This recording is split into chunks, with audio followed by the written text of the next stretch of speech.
ጨበርዬ ከበዛብህ ጋራ እዚህ ጋር የፈጠረችው ግብ በጣም ነበረ ፈታ ዘና የሚያደርገው። በተለይ ደግሞ አሻንጉሊቷን ድምጽ ከፍታ ያስፈራራችበት ቦታ ላይ ነበረ የሳኩት። በዛብህ ለካ እንደዚህ ቅዘናምና ፈሪ ነው ማለት ነው። ግን ደግሞ አንዳንድ ነገሮችን ሲያይ ወይም ደግሞ አንዳንድ ነገሮችን ሲያደርግ ደግሞ የእውነት እንትን የሆነ ይመስለኛል ማለት ነው ውዶቼ።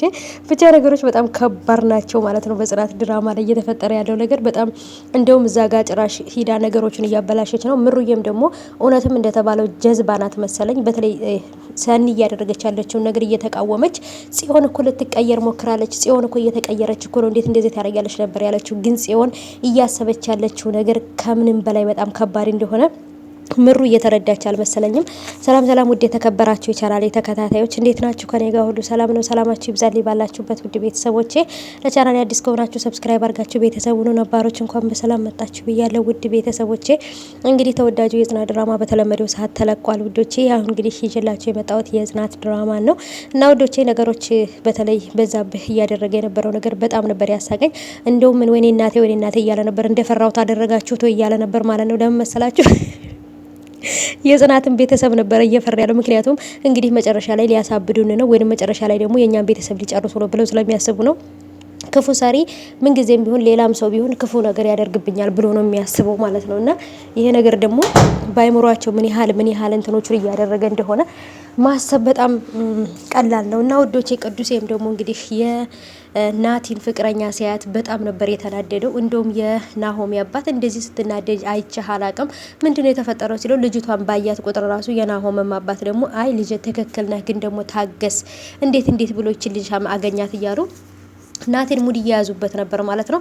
ጨበርዬ ለምን ወደ ክፍለ ሀገር እንደሄደች ምን እንደተፈጠረ ቤቱን አደራ ብላት እንደሄደች ኪያ ተናግራለች። ለኪያ ቴክስት ጽፋላት ቤቱን አደራ እኔ ሄጃለሁ ወደ ክፍለ ሀገር ምናምን ብላት ነበር፣ ወይንም ደግሞ የሄደችው እና እንግዲህ ለምን እንደሄደች ምን እንደተፈጠረ አሁንም ጽናትና ኪራ እየጠየቋት ነበረ። ግን ደግሞ ልረጋጋና ነግራችኋለሁ ነው ያለችው እንጂ ምንም ነገር አላለችም። ፈጥና ካልተናገረች ቤቱን ውስጥ ያሉትን ልጆች የሆነ ነገር እንደሚያደርጋቸው ለኪያ ነግሯታል። ኪያም ደግሞ ማናት ለጨበርዬ ነግሯታል ማለት ነው። ጨበርዬም ደግሞ ይሄን ነገር እንደቀላል ልታየው ትችላለች። መጨረሻ ላይ ነው እንደውም ስልክ ተደውሎላት ቤት ውስጥ ስማቸውን እያንዳንዳቸውን ጠርቼ ልነግርሽ አይገባም፣ ቤት ውስጥ ያሉትን ሴቶች ባንች ቦታ ነው ማደርጋቸው ወይም የፈለኩት ነው ማደርጋቸው፣ አንቺ መተሽ እዚህ ቤት ውስጥ ላገኝሽ ይገባል፣ እንዴት ምን ያህል ብንቂ ነው ቤቱን ትተሽ ሄድሹ ምናምን ብሏታል። እና ስለዚህ ወዶቼ እርግጠኛ ላይ ለነሱ ለሁለቱ ስትል ትመጣለች ብዬ ነው ያሰብኩት ጨበርዬ ማለት ነው። ምክንያቱም እነሱ ምንም በማያውቁት ነገር መጎዳት የለባቸውም። ምሩዬም ነፍሰ ጡር ናት። የሆነ ነገር ቢያደርጋት ወይ ገፍትሮ ቢጥላት ጉዳት ይደርስባታል ማለት ነው። እና ነገሮች በጣም ከባድ ናቸው። ለኪራ ለጽናት ለቤታቸው አደጋ ላይ እንደሆነ ለኪራ ካልተናገረች ሁሉን ነገር እየተፈጠረ ያለው እሷ ቤቱን ትታ እንደመጣች ምናምን ወይንም እሷ ጥፋተኛ እንደሆነ ስለሚቆጠር፣ ስለዚህ እውነቱን ካልተናገረች ችግሩ ያለው እሷ ጋር ነው ብዬ ነው የማስበው ማለት ነው ውዶቼ።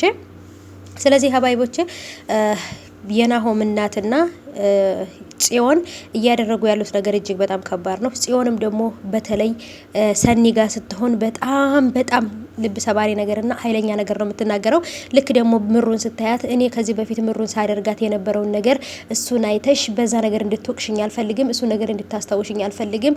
እኔ ጥሩ ሰው ለመሆን እየሞከርኩ ነው። ለምንድነው አንቺ የማትረጅኝ? ለምንድነው ሁሉ ነገር በመጥፎ ነገር የምትገምችው? እያለች ጭራሽ ነገሮችን እያባባሰች ነው ማለት ነው። ግን ደግሞ ሰኒ ስላየቻትና እያስመሰለች እንደሆነ ነው የነገረቻት። ምሩዬ ደግሞ ለምን እንደዚህ ትያታለሽ? እሷ ለመቀየር እየሞከረች ነው ያለችበት ፓርት ላይ በጣም ነው የተናደድኩት። እንደውም ብዙ ኮሜንታተሮች ምሩ በጣም ሞኝ ናት፣ ከብት ናት የምትሉት ወይም ደግሞ የሆነች በቃ ፈዛዛ ነገር ናት የምትሉት ትክክል ናችሁ ማለት ነው። ዛሬ አረጋግጫለሁ። ሰው እንዴት ሰውን ጥሩ ሀሳቢንና መጥፎ ሀሳቢን እንዴት ሰው ባይን አይለይም? በጣም ከባድ ነገር ነው እያደረገች ያለችው ማለት ነው።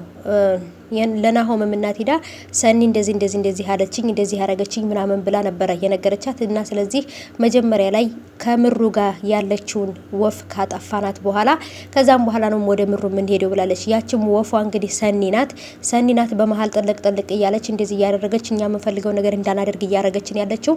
ስለዚህ ሰኒን እናስወግዳት ወይም ደግሞ ሰኒን ከምሩ እንድትርቅ እናድርጋት ምናምን ብለው ተስማምተዋል። እንግዲህ ምሩዬ ሞኝ ስለሆነች ሰኒ እንደዚህ ያደረገች በዚህ ወጣች በዚህ ገባች እያሉ እሷንና እሷን ለማጣላት ነው አሁን ላይ በደንብ ታጥቀው የተነሱት ማለት ይቻላል። ይሄ ነገር ደግሞ ለምሩ ምን ያህል ከባድ እንደሆነ ታውቃላችሁ። ጽናት የለችም፣ ጨበርዬም የለችም። አሁን ላይ ሰኒ ብቻ ናት ከጎንዶ ያለችው። ኪያ ራሱ ብዙም ከምሩ ጋር ቅርርብነት የላትም።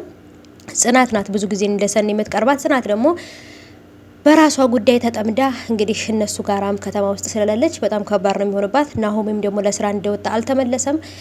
የጽናት ድራማ እየተንዛዛብኝ ነው። አዳዲስ ነገር አምጡልን ማለት ነው። በቃ አዳዲስ ነገር የሆነ በቃ ድንግጥ የሚያስብል ነገር በቃ እንዳለ አይደለ በቃ ጉጉት የሚያደርግ ነገር አምጡልን ማለት ነው። በቃ አንዳንድ ጊዜ የሆነ እንትኑ ተቀያየረ እንጂ አንድ አይነት እየመሰለኝ ነው ማለት ነውና ስለዚህ እስቲ ቀየረር አድጋችሁ አሪፍ ነገር የሚያስደነግጥም ሆነ የሚያስደስትም ነገር ጨምራችሁበት አምጡት ማለት ነው። ሌላ ምንም ልላችሁ አልችልም እና ወዶቼ እንግዲህ ጨበርዬም ክፍለ ሀገርም ሄዳ እንግዲህ አሁንም እረብሻ ጀምራለች። በተለይ ደግሞ ከሱ ጋር ያላት ግብግብ ከዚህ ከልጁ ጋራ ያላት ግብግብ በጣም ነው የሚገርመው ማለት ነው። ሌላም ደግሞ አንድ አስጨናቂ ሰው መጥቷል። ይሄም ደግሞ ማለት ለምን መሬቴን እንትን አላችሁብኝ መሬቴ ምናምን ብሎ አሁንም ደግሞ ሄዳ ያንኛው ሰው እሱን ፈልጌ ነበር ብሎ የጽናትን አባት ፈልጎ የመጣውን ሰውዬ መሬቱን እኮ በስሜ ሊያዞርልኝ ነው ስለዚህ ምናምን ብላ እኔ ልጁ ነኝ ትበል ምን ትበል ባላቅም ብቻ ግን መሬቱን በስሜ ሊያዞርልኝ ስለሆነ እስኪ ስለ መሬቱ አንዳንድ ነገር ንገረኝ ብላ ነገሮቹን እንደውም ጭራሽ ዝብርቅርቅ አድርጋቸዋለች ማለት ነው። የጽናት አባት ያላሰቡትን ነገር ሄዳ ለሰውየው ተናግራለች። አሁን ደግሞ ነገሮች ሊዘበራረቁ ነው። ነገሮች ደግሞ የባስ እየከበዱ ነው ማለት ነው። ጨበርዬ ይሄ ማውራት የለመደ አፏ ነገሮችን በጣም እያበላሸ ነው ብዬ ነው የማስበው። እውነቱንም ደግሞ ለጽናትና ለኪራ ካልተናገረች ወይንም እዛ ቦታ ላይ ደግሞ በቃ ናፍቃችሁ ነበር ሰላም ልበላችሁ ብዬ ነው የመጣሁት አሁን ልመለስ ነው ብላ እርግጠኛ ነኝ ትሄዳለች። ምክንያቱም እዛ ቤት ውስጥ ሰኒና ምሩና ኪያ ስላሉ እነሱን የሆነ ነገር ከማድረጌ በፊት አሁኑን አፋጥናሽ ነው ብሏታል። እርግጠኛ ነኝ ፈጥና ትሄዳለች ማለት ነው። ምክንያቱም ስልኩን ጆሮዋ ላይ ነው የዘጋባት ማለት ነው። ምክንያቱም ቀስ ብላ እዛ ቦታ ተነስታ ካልሄደች እነሱ ላይ ችግር ያደርሳል ብዬ አስባለሁ ልጁ። ብቻ ግን ቤተሰቦቼ ለኪራ እውነቱን እስካልተናገረች ድረስ አሁንም አደጋ ላይ ናት ኪያዬ ማለት ነው። ማናት ጨበርዬ እና ውዶች ከባድ ነው።